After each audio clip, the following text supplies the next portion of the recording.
반갑습니다. 계시록 19장 뒷부분의 묵상을 함께 나누기 원합니다. 예수님에 관한 기록에 사복음서가 있지요. 4개의 책이 예수님을 다양한 각도에서 소개하고 있습니다. 예수님은 천국에 대하여 말씀하실 때 비유로 말씀하시고 권능으로도 말씀하셨습니다. 비유도 참 많이 있죠. 같은 주제에 대하여서 듣는 사람들을 고려하여 다양한 각도에서 다양한 표현으로 설명하는 것. 이것은 메시지를 전달하기 위한 자연스러운 과정일 것입니다. 요한계시록의 설명의 기법도 그러합니다. 17장에서 우리는 음료로 상징되는 사단의 세력이 무너지는 것을 보았습니다. 18장에서는 큰 성 바벨론이라고 하는 표현으로 사단의 세력이 무너지는 것을 함께 살펴보았죠. 19장 전반부에는 그 승리의 기쁨을 혼인잔치라고 하는 개념을 이용하여서 설명하는 것을 보았습니다. 이제부터 묵상할 11절부터의 말씀은 하나님과 어린 양 예수가 사단을 물리치시는 장면을 또 다른 모습으로 우리들에게 소개해 주고 있고, 그 승리의 기쁨, 승리의 현장을 전쟁터에서 이긴 자가 패배한 자들의 전리품들을 획득하는 모습으로 우리들에게 소개해주고 있습니다. 또 내가 하늘이 열린 것을 보니 보라 백마와 그것을 탄 자가 있으니 그 이름은 충신과 진실이라. 그가 공의로 심판하며 싸우더라. 요한의 눈에 백마를 탄 자가 보입니다. 백마 탄 왕자님이란 표현이 떠오르는군요. 자, 이 백마를 탄 이는 누구일까요? 그의 정체가 무엇인지 궁금한데요. 그의 이름이 여러 곳에 소개되어 있습니다. 충신과 진실이라는 말이 있죠. 하나님의 말씀이라는 표현이 있습니다. 16절에는 만왕의 왕, 만주의 주라고 하는 표현도 나옵니다. 종합하면 우리는 이 백마를 탄 이가 그리스도, 우리가 믿는 예수님이라는 사실을 알 수가 있습니다. 그 모습이 어떠한지요? 그 눈은 불꽃 같고 그 머리에는 많은 관들이 있고 또 이름 쓴 것 하나가 있는데 자기밖에 아는 자가 없고, 또 그가 피 뿌린 옷을 입었는데 그 이름은 하나님의 말씀이라 칭하더라. 백마 탄 이를 따르는 또 다른 무리들도 있습니다. 하늘에 있는 군대들이 희고 깨끗한 세마포 옷을 입고 백마를 타고 그를 따르더라. 요한은 백마를 탄 엄청난 하나님의 군대를 보고 있는 거죠. 그의 입에서 예리한 검이 나오니 그것으로 만국을 치겠고 친히 그들을 철장으로 다스리며 또 친히 하나님 곧 전능하신 이의 맹렬한 진노의 포도주 틀을 밟겠고 그 옷과 그 다리에 이름을 쓴 것이 있으니 만왕의 왕이요 만주의 주라 하였더라. 우리는 어린 양 예수님의 이미지와는 좀 다른 강력한 전사, 막강한 군대의 지휘관인 예수님을 보고 있는 것입니다.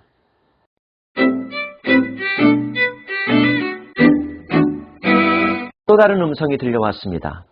또 내가 보니 한 천사가 태양 안에 서서 공중에 나는 모든 새를 향하여 큰 음성으로 외쳐 이르되 와서 하나님의 큰 잔치에 모여 왕들의 살과 장군들의 살과 장사들의 살과 말들과 그것을 탄 자들의 살과 자유인들이나 종들이나 작은 자나 큰 자나 모든 자의 살을 먹으라 하더라.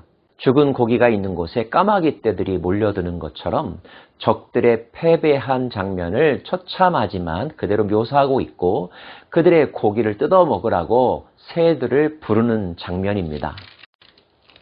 또 내가 보매 그 짐승과 땅의 임금들과 그들의 군대들이 모여 그 말 탄 자와 그의 군대와 더불어 전쟁을 일으키다가 짐승이 잡히고 그 앞에서 표적을 행하던 거짓 선지자도 함께 잡혔으니 이는 짐승의 표를 받고 그의 우상에게 경배하던 자들을 표적으로 미혹하던 자라. 이 둘이 산채로 유황불 붙는 못에 던져지고 그 나머지는 말 탄 자의 입으로부터 나오는 검의 죽음에 모든 새가 그들의 살로 배불리더라. 마지막 최후의 일전이 있었지만 짐승도 잡혔고 거짓 선지자들도 잡혔습니다. 그들은 불붙는 유황불 못에 던져졌습니다. 그리고 그들의 고기는 새들이 와서 다 뜯어 먹었습니다. 18장에서는 큰 맷돌 같은 돌을 바다에 집어 던져서 다시 솟아나지 못하게 완전 매장하는 장면이 있는데요. 19장에서는 유황불 못에 던져지는 장면으로 보여주고 있습니다. 둘 다 같은 메시지를 주고 있죠. 사단과 사단을 추종하는 세력들이, 사단의 앞잡이가 되었던 세력들이 완전히 멸절된다는 것입니다. 칼과 철장 등의 무기들이 등장하고 살점이 뜯겨지는 처참한 장면들이 묘사되어 있어서 섬뜩한 느낌을 주기는 하지만 그것은 메시지를 전달하기 위한 상징적 표현이죠. 그럴 정도로 처절한 싸움이 있지만 완전히 승리한다는 것을 보여주는 메시지로 이해하셔야 합니다. 실제로 그리스도께서 사용하시는 무기는 공의이며 하나님의 말씀이라는 것도 나와 있지 않습니까? 주님은 하나님께서 주신 무기로, 그리고 하나님의 방법으로, 그러나 철저하게 사단의 세력을 물리쳐 이기실 것이고 소멸시키실 것입니다.